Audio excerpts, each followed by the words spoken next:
আসসালামু আলাইকুম, সবাইকে ওয়েলকাম জানাচ্ছি। ছাদ বাগানের লাউ শাক, এটা হচ্ছে ওসিভাবে লাউ গাছ হয়েছে, ওই লাউ গাছ থেকে আজকে লাউ শাক দিয়ে পাঠিয়েছিল। তো ওটাকে ভাজি করছি। প্রথমে কাঁচামরিচ পেঁয়াজ দিয়ে সামান্য অল্প একটু পানি দিয়েছি, দেওয়ার সাথে সাথে একদম নরম হয়ে গিয়েছে।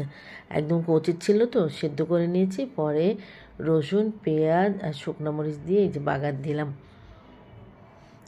লাউ শাকের ভাজিও আমার অনেক ভালো লাগে। লাউ শাক চিংড়ি মাছ দিয়ে রান্না করলে, ইলিশ মাছের মাথা দিয়ে রান্না করলে অনেক ভালো লাগে খেতে। এদিকে মুরগি রান্না করছি, দেশি মুরগি। বেশ অনেকখানি, যেহেতু পেঁয়াজের দামও একটু কম, বেশি করে পেঁয়াজ দিয়েছি। দিয়ে সব বাটা মশলা, এটাও শুকনো মরিচটাও বাটা, অবশ্য ব্লেন্ডারে ভালো করে মশলা কষায় নিছি। আবার গলা গিলা টিলা ছিল, এগুলো সিদ্ধ হতে একটু দেরি হয়, তো ওগুলো আগে দিয়ে নাড়াচাড়া করে পরে চিকেন দিয়ে দিয়েছে। ঘুম আসতেছে আমার প্রচণ্ড, এখন ভয়েস দিতে যে দুপুরে ঘুমাই নাই, যে এই জন্য ঘুম ঘুম লাগতেছে এখন। যাই হোক, পরে হচ্ছে এই যে সুন্দর করে মশলাটা ভালো করে কষায় নিয়ে চিকেনগুলো দিয়ে, মুরগির মাংসটা এমন যে যত কষানো হয় ততই ভালো লাগে খেতে। আর আজকে ঝোল করব না, এটা আগে থেকে প্ল্যান করেছি যে কোনো ঝোল হবে না। পরে কয়েক পিস আলু কেটে দিলাম, যে আলু দিয়ে এরকম মাখা মাখা থাকবে।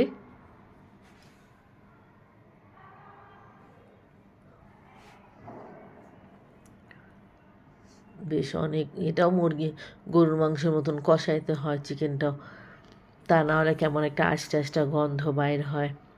আর মনে হচ্ছে যে একটু চালের আটা রুটি খাই, হঠাৎ করে কেন যেন মনে, আমার আবার চালের আটা রুটি রুটি এগুলো বা চিতই পিঠা এগুলো একবার মনে চেলে যতক্ষণ পর্যন্ত বানাই খাবো না কেমন যেন লাগে একদম।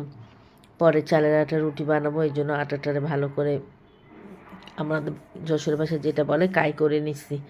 ওটাকে রুটি বানাবো। আমাদের বাসায় যে কাজ করে খালাও চলে গেছে, এই যে রুটি কয়েকটা বানিয়েছি।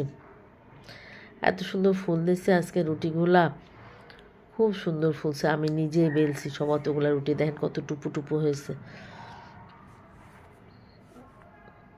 আর এত ভালো লাগছে খেতে, আজকে রুটিটা সত্যি অনেক ভালো হয়েছে। এদিকে আপনাদের ভাই হচ্ছে হঠাৎ করে গতকালকে সন্ধ্যার সময় নিয়ে আসছে, কাচ্চি বিরিয়ানি নিয়ে আসছে। সুলতান রাইসে কাচ্চি বিরিয়ানি নিয়ে আসছে। এদিকে আমি সালাদগুলো কেটে নিয়েছিলাম। একটু টমেটো সালাদ বেশি করে, বিরিয়ানিতে তো সালাদ ভালো লাগে খেতে। আমাদের দুইজনের জন্য 2 প্যাকেট নিয়ে আসছি। পরে দুইজন খেতে বসছি। দেখলাম বেশ আগের থেকে ভালো করছে। পুরাটা তো খেতে পারবো না, কিন্তু তারপরে খেতে খেতে ভালো খেয়েছি। বা কালকের প্যাকেটটাও ভালো আসছে, মশলা কম। তা নাহলে দেখা যায় যে সুলতান বলেন কাচ্চি বলেন, এরা এত মশলা দিয়ে দেয়। বাইরের বিরিয়ানি তো তেমন একটা ভালো লাগে না। বাসায় আমরা কত মজা করে সবাই খিচুড়ি রান্না করি, আর আমার হাতে খিচুড়ি তো আমার হাতে বিরিয়ানি তো সবাই পছন্দ করে, অনেক প্রশংসাও করে সব। তারপরে এরা যেমন আলু দেয়, আলুটা ভেজে দেয়, এরকম বড় বড় আলু দিয়ে দেয়।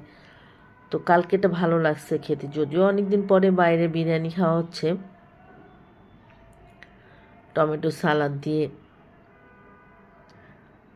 বিরিয়ানি খাওয়া, মানে বিরিয়ানি সালাদ ছাড়া খাওয়া যায় না আর কি, খেতে পারি না আমি। আচার নেই না, তার সাথে ওই ছাদের থেকে কাঁচামরিচ নিয়ে আসছিলাম, ওই কাঁচামরিচটা দিয়ে দুইজন অপ অপ করে খেয়েছে, একদম অনেক ভালো লাগছে।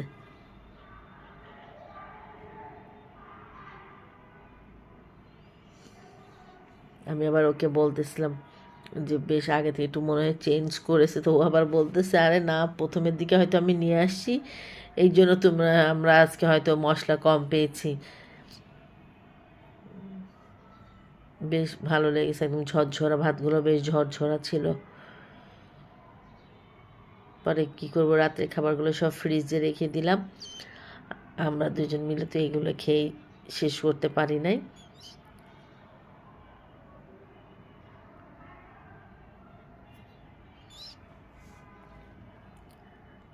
আর অরণি আমাদেরকে ভিডিও করে দিছে। বাচ্চা মানুষ তো, ছোট মানুষ করেছে, এই আলহামদুলিল্লাহ। আর একটু কাছের থেকে করলে ভিডিওটা আর একটু ভালো হইতো। মরিচটা এত ঝাল, ছোট ছোট মরিচ, এত ঝাল, বাবারে বাবা। আমি আপনাদের ভাইকে বলছি আবার ছাদে যে আবার নিয়ে আসবো একদম। আবার কালারও অন্যরকম, অরেঞ্জ কালার, তারপরে পার্পেল কালার, গ্রিন কালার তো হয়ই, মানে অরেঞ্জ কালারের আমি এই ফার্স্ট দেখলাম মরিচ।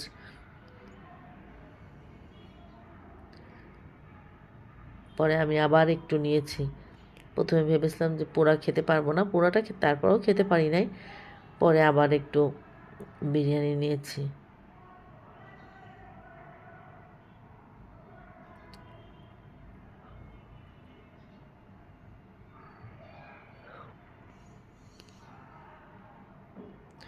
মাঝে মাঝে ভালোই লাগে এইসব খেতে। সবাই ভালো থাকবেন।